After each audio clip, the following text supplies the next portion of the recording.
sister-in-law married my childhood bully. During his wedding speech, he insulted me, not knowing I'm the CEO of his company.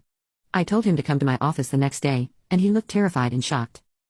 My name is Sandra Smith, and I'm 32 years old. About 3 years ago, I married my favorite person, Mike. We have a wonderful relationship, and I'm also very close to his sister, Emily.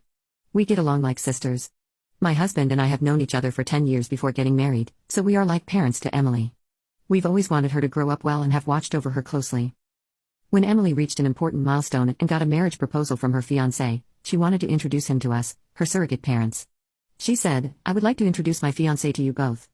This was a very special moment for us because we had cared for Emily like our own daughter and were happy to see her finding a partner and striving for a happy future. It was a joyful time for me and my husband Mike, and our hearts were full of happiness. Finally, the day came when Emily brought her fiancé, Daniel, to meet us. Daniel seemed to be around my age, maybe 32, and he was 5 years older than Emily. This made me realize she preferred older men. I observed him discreetly and was impressed by his solid features and calm demeanor. However, I noticed Daniel was glancing at me repeatedly. I wondered if he had something he wanted to say to me or if something about me concerned him, or was it just a coincidence? This question lingered in my mind.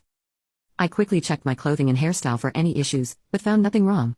Perhaps realizing that staring at me was impolite, Daniel quickly averted his eyes. In the end, we couldn't understand why he was observing me so closely. Still, Mike and I decided not to worry about it and continue to introduce ourselves and converse with Emily and Daniel, who were sitting across the table from us. "Please take good care of my younger sister," was a classic phrase exchanged, and Mike responded with a smile, "Emily, I'm entrusting you to him." With this, Mike entrusted Emily's future happiness to Daniel, creating a warm atmosphere at the gathering and easing the initial tension of our first meeting. There was a moment when Mike asked Daniel a question he was curious about. "Daniel, may I ask where you work?" I was very interested in his answer and listened attentively. Daniel answered proudly, "You might have heard of it. I work at TE Company, which is growing rapidly right now." "TE Company?" I asked. "Is that a famous game development company?" "Yes, that's right," Daniel replied. "I actually changed jobs to work there last year.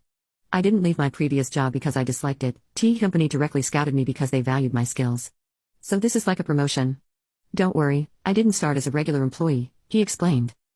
Hearing this, Mike and I were amazed. I widened my eyes in surprise, and our eyes met. Seeing our reactions, Daniel seemed convinced his story had impressed us and continued to speak with even more pride. "That's why I would like you to trust me completely with Emily. I'm rapidly climbing the career ladder at TE Company, and I'm progressing faster than most. Even though I started as a regular employee, my salary will quickly increase, and my position in the company will improve rapidly. So please rest assured," Daniel said.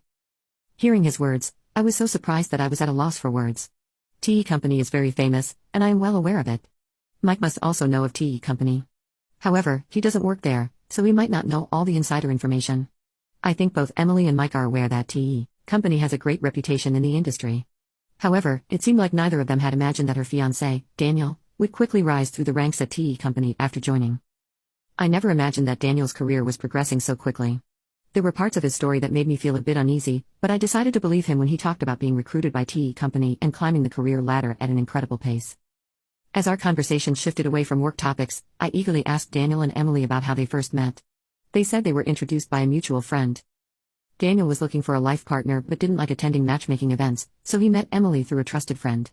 Emily was interested in having a boyfriend but wasn't actively looking, so she agreed to meet Daniel when a friend suggested it. "I really love how Daniel makes me smile," Emily shared. "His slightly awkward but adorable side really captures my heart." As they shared their feelings with us, it was as sweet as sugar. Even though we weren't eating anything sweet, their close bond and deep affection for each other were very clear. However, there was something that bothered me. As they were leaving our house, Daniel and I walked them to the front door. Daniel started talking to Emily about bringing rice and other gifts. Then, while standing a bit apart, Daniel approached me and suddenly asked, "Hey, do you perhaps not remember me?" I tilted my head in surprise at his unexpected question. "Do you really not remember me?" he asked again, sounding a bit skeptical. I couldn't recall anyone named Daniel from my past. He was handsome, but no specific memories came to mind.